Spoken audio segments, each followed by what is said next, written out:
Okay, Part 4 of Chapter 26 has to do with eminent domain, which comes from the U.S. Constitution, which allows the government to take your property so long as they provide you with due process and just compensation. Okay, the property has to be taken for public use. The government must prove that it needs to acquire the privately owned property for public use. The compensation phase is usually this process. The government will offer the landowner a certain amount of money. If the landowner agrees to it, they sign an agreement and work out all the paperwork.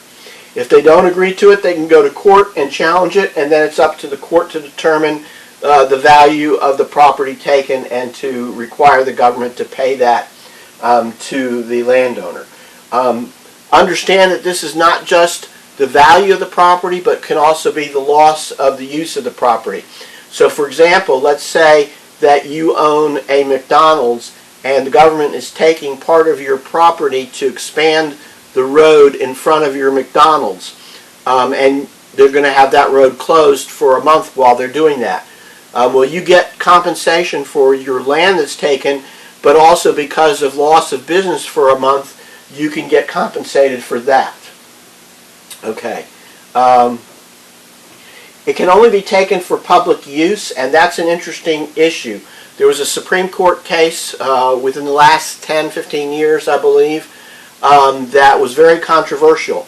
It was a situation where a city had a blighted area of much older properties that were in very bad shape, dilapidated, and they wanted to do something to upgrade that area of town.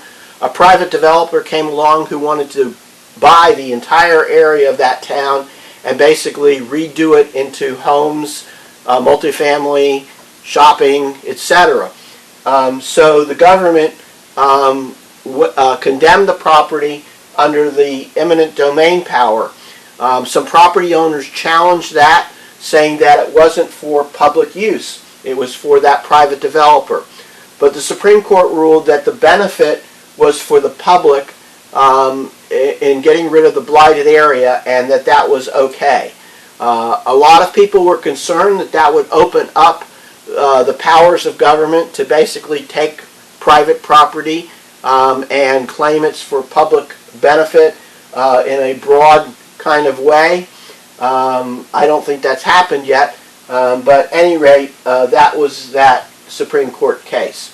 Inverse condemnation occurs when the government takes land without paying compensation at all. The taking can be physical or may be constructive. Restrictive covenants are interesting. Restrictive covenants are basically rules that are put in place for the use of property. Most commonly, this is done when a developer develops a development area with homes or other multifamily units and issues these restrictive covenants. For example, a typical restrictive covenant might be something like you cannot have any farm type of animals on this property. Any houses built or units built on the property have to be at least 1,800 square feet. Those kinds of things are typical kinds of restrictive covenants. They run with the land, and what we mean by that is that they continue in perpetuity to exist on that particular land. So when you research a title, you want to see if there's any restrictive covenants, because that may limit the use of the land. It has to be in writing, and so that subsequent owners can know about it. Now we move into zoning and land use control. And zoning, of course, is where governments create zones within the geographic area that they have control over, and those zones can only be used for certain purposes. Typical zoning down here you see would be a residential zone, meaning you can only build residential housing in that zone. You cannot build commercial or industrial. Then there might be commercial zones, industrial zones, and conservation districts. Oftentimes it's a hierarchy, so that if you're in a lower level, you can also build a higher level in that area, but most people don't want to do that. Oftentimes residential is broken down into single-family dwellings and then multifamily dwellings. So the purpose of zoning law is to manage the land within a community in a way that encourages sustainable and organized development while controlling growth in a manner that serves the interests of the community. So most areas have zoning. Texas, I believe, is one state where a lot of the jurisdictions do not use zoning, but instead historically have used restrictive covenants to obtain the same objectives that you find in zoning. Okay. Other zoning restrictions in residential districts, an ordinance may require a structure to be a specific distance from a neighbor's property line. A certain height is very common. The protection there is that we don't want people to have such high-level homes that they can necessarily look down into other people's property or create a visual blight. In commercial districts, zoning rules may attempt to maintain certain visual aesthetics. I went to the University of Florida, and way back when, in Gainesville, Florida, they had a lot of zoning laws about signage, particularly for businesses, that signs could not be too big to be, basically, best word is ugly. Businesses may be provided to provide parking for patrons and take other measures to manage traffic. Zoning laws can attempt to regulate public morals of the community by imposing severe restrictions on the location and operation of adult businesses. So typically, areas will say things like no adult businesses, and then they'll define adult businesses, things like strip clubs, perhaps any kind of nightclub, perhaps any kind of adult toy store type of place. Those are typical. Okay, exceptions to zoning laws, variances, requests by a property owner to use the land in a manner not permitted by the zoning rules.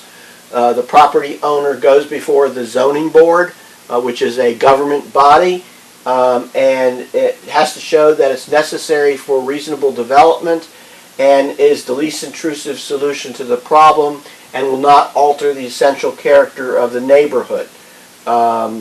Hardship situations are where the owner seeks a variance based upon a hardship, showing that the zoning rules and compliance with them would be too difficult or costly due to existing property conditions. Okay, so people seek variances for various reasons. For example, you may want to operate a business out of your home.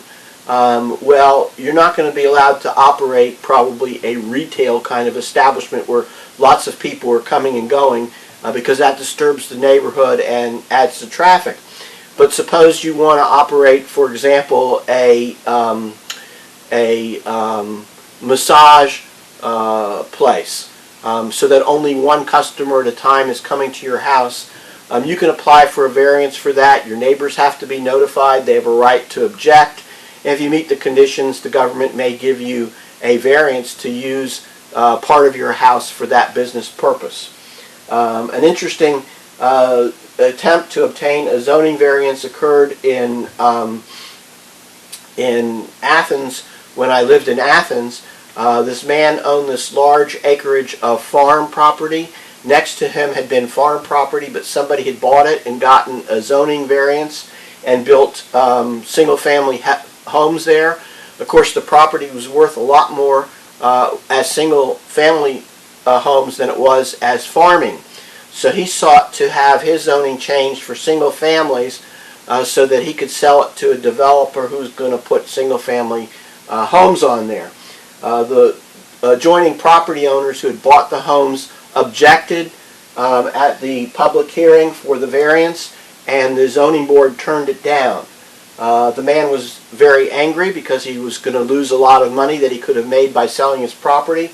So he basically said to the adjoining landowners, okay, if I have to use my property only for the zone purpose of agriculture, I will do so. And he promptly bought and brought in several truckloads of chicken manure and laid them on the edge of his property near these people's homes so that they had to suffer from the smell of that for some time. So in a variance, you have to have a public hearing, and you may have a hearing examiner, or you may just have the board itself sit and decide whether or not to issue an exception and a variance. There are what are called special use or conditional use permits, which is issued by a zoning board for a certain use. We talked about that with regard to like the massage person. Special incentives, when municipalities wish to encourage certain kinds of development, they may offer incentives, offer in the form of lower taxes or tax credits for the use of land in a certain manner. So that concludes Chapter 26. Again, the magic word for Chapter 26 is easement.